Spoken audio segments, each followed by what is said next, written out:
¿Y si te dijera que existe un expediente policial donde la palabra demonio aparece escrita más de una vez? No como metáfora, no como rumor, sino como la única explicación que varias personas dieron ante una serie de crímenes que nadie consiguió entender. Hoy te voy a contar una historia que mezcla fe, terror y una investigación real que terminó abruptamente y que muchos todavía intentan borrar. Todo comenzó en una pequeña comunidad profundamente religiosa, de esas donde todos se conocen y donde la iglesia es el centro de la vida social. Al principio los hechos parecían simples tragedias domésticas, muertes inexplicables, accidentes extraños, comportamientos violentos repentinos. Nada que aislado llamara demasiado la atención, pero cuando las autoridades empezaron a unir los casos, algo no encajaba. Las personas involucradas no tenían antecedentes criminales, eran creyentes activos, familias conocidas, gente común. Sin embargo, todos repetían algo inquietante. Decían sentir una presencia dentro de la casa. No hablaban de fantasmas, hablaban de algo más oscuro, algo que según ellos reaccionaba a oraciones, símbolos religiosos y especialmente a momentos de fe intensa. Una de las primeras declaraciones que encendió la alarma fue la de una mujer que aseguró que, durante una discusión familiar, algo habló a través de su esposo. No reconoció su voz, no reconoció su mirada. Dijo que sus ojos cambiaron y lo que salió de su boca no fue una amenaza humana, sino una advertencia. Y esa misma noche ocurrió el primer crimen oficialmente registrado. La policía ignoró el aspecto religioso, y al principio eso parecía lo correcto. Se investigó como violencia doméstica, pero cada nuevo caso agregaba elementos cada vez más difíciles de explicar. Testigos que decían escuchar golpes sin origen, grabaciones donde aparecían sonidos que nadie pudo identificar. Y lo más perturbador, mensajes escritos en paredes con símbolos que varios religiosos reconocieron, pero que los investigadores no supieron clasificar. Cuando un sacerdote local fue llamado para calmar a la familia, pensó que se trataba de sugestión colectiva, hasta que presenció algo que jamás documentó oficialmente, pero que contó años después en confidencia. Una reacción violenta inmediata ante una oración específica. Según él, la habitación se volvió irrespirable y la persona afectada comenzó a describir pecados que nadie más conocía. A partir de ese momento, el caso dejó de ser solo policial. Se volvió incómodo, porque nadie quería admitir públicamente que la palabra demonio empezaba a aparecer como posible explicación, incluso dentro de informes internos. Y lo peor estaba aún por ocurrir. Después del primer crimen oficialmente reconocido, la comunidad entró en un estado de miedo silencioso. Nadie hablaba abiertamente, pero todos sabían que algo no estaba bien. Las noches se volvieron más largas, las iglesias comenzaron a llenarse más que nunca, y aún así, las manifestaciones no se detenían. Al contrario, parecían intensificarse justo después de ceremonias religiosas especialmente emotivas. La policía empezó a notar un patrón inquietante. Cada nuevo episodio violento ocurría en fechas vinculadas a celebraciones religiosas o momentos de ayuno colectivo. No era casualidad. Y aunque los investigadores evitaron dejar constancia escrita de eso, varios admitieron años después que nunca habían visto algo similar. No había lógica criminal tradicional. No había beneficios, huidas, ni intentos de encubrimiento. En todos los casos, los responsables parecían ajenos a lo que habían hecho. Uno de los interrogatorios más perturbadores fue el de un joven acusado de un ataque brutal. Durante horas estuvo en silencio, mirando fijamente la pared.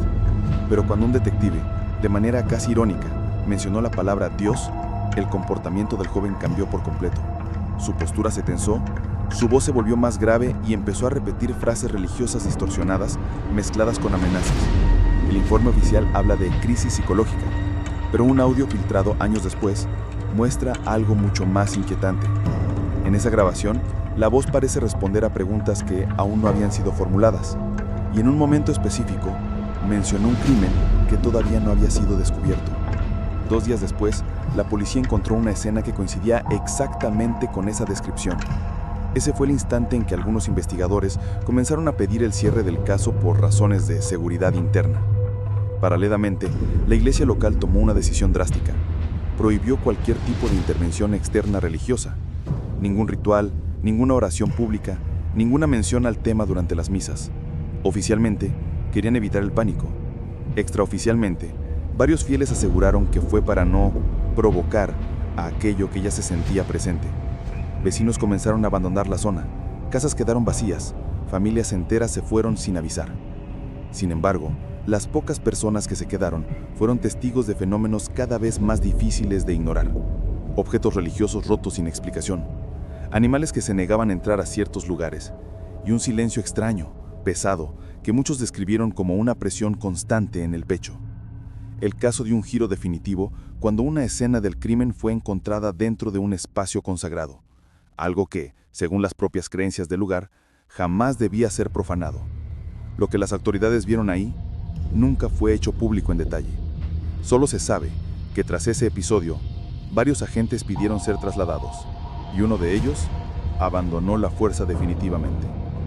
A partir de entonces, la pregunta dejó de ser si los responsables eran humanos y pasó a ser si alguien o algo estaba usando a las personas como instrumentos. Con el paso de las semanas, el caso dejó de avanzar, al menos oficialmente. Las investigaciones visibles se estancaron, pero por debajo comenzaron a ocurrir cosas aún más inquietantes. Documentos desaparecieron, grabaciones fueron clasificadas sin explicación, y ciertos nombres dejaron de mencionarse en los informes. Era como si alguien hubiera decidido que esa historia no debía seguir escribiéndose. Sin embargo, una persona sí se atrevió a hablar. Un médico forense que participó en una de las autopsias más delicadas del caso. Años después, ya retirado, confesó que el cuerpo presentaba algo que jamás había visto. No signos de lucha común, no patrones reconocibles de violencia. Según él, parecía como si la fuerza ejercida no hubiera venido de otra persona, sino desde el propio cuerpo de la víctima. Como si algo interno hubiera tomado el control en los últimos minutos. Ese testimonio fue descartado en su momento, pero hoy, al revisarlo, coincide con algo que dijeron varias familias.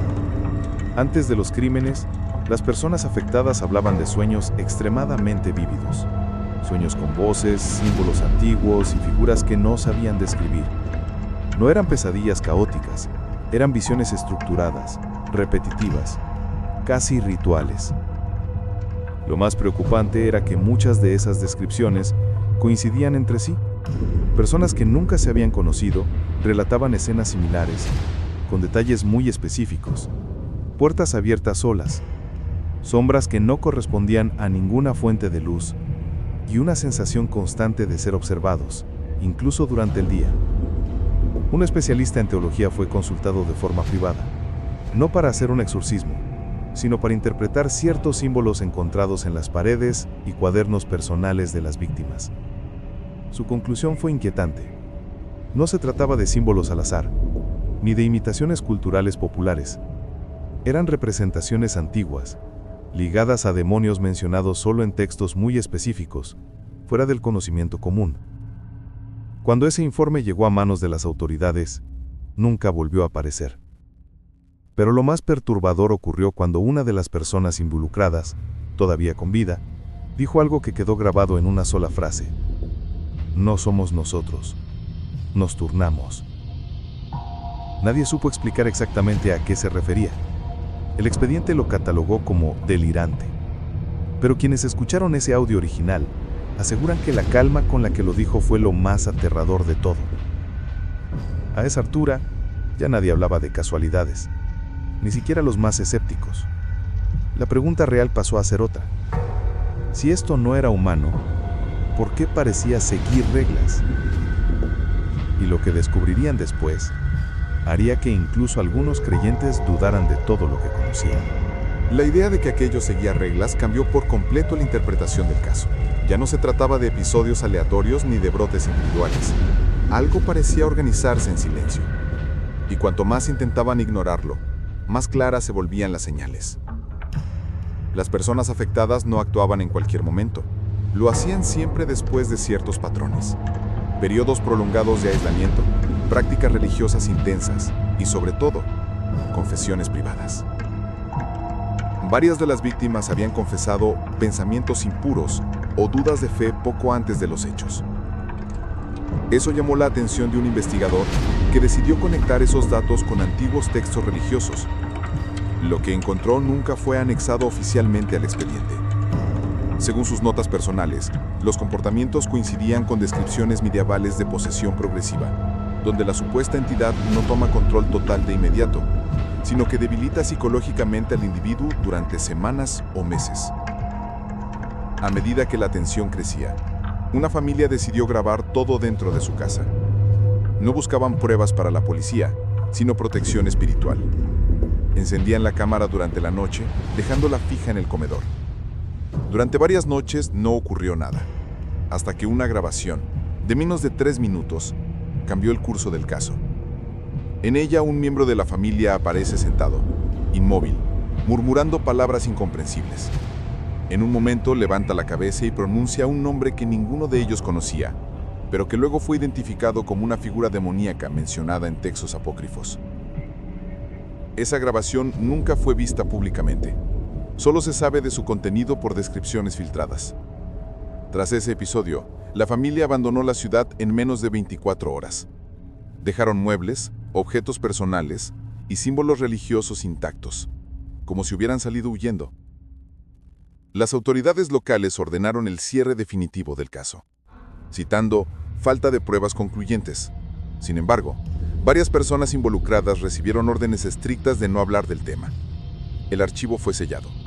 La iglesia evitó cualquier mención, y la comunidad, poco a poco, comenzó a actuar como si nada hubiera ocurrido. Pero hay algo que nunca pudieron borrar del todo, porque los hechos dejaron marcas. Personas que aún hoy aseguran que, en ciertos lugares, el aire se vuelve pesado, que los sonidos cambian, que rezar provoca una sensación incómoda, casi hostil, como si algo hubiera quedado ahí, esperando. Y entonces surge la última pregunta. Si nunca se realizó ningún ritual final, ¿se cerró realmente el caso? Con el paso de los años, este caso quedó reducido a rumores, archivos sellados y testimonios aislados que pocos se atreven a repetir en voz alta.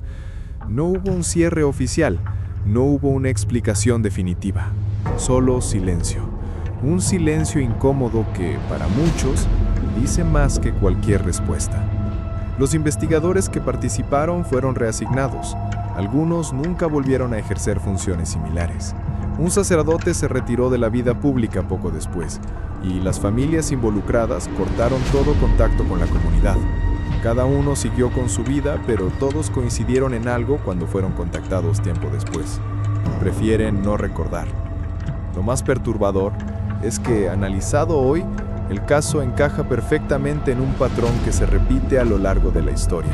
Personas comunes, profundamente religiosas, que aseguran ser influenciadas por entidades que no se presentan como monstruos, sino como voces, ideas, impulsos que se mezclan con la fe.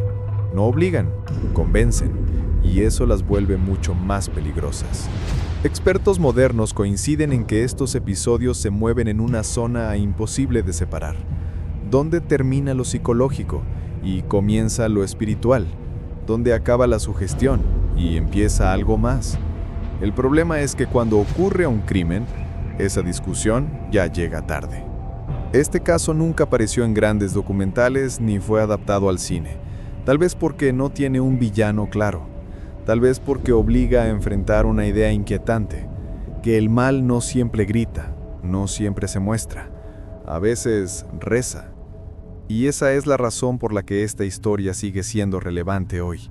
En un mundo donde las creencias extremas crecen, donde las redes amplifican discursos absolutos y donde cada vez más personas buscan respuestas rápidas a problemas complejos, el límite vuelve a acercarse peligrosamente. Tal vez la verdadera pregunta no sea si hubo demonios o no. La pregunta real es otra. ¿Qué sucede cuando dejamos de cuestionar lo que creemos escuchar?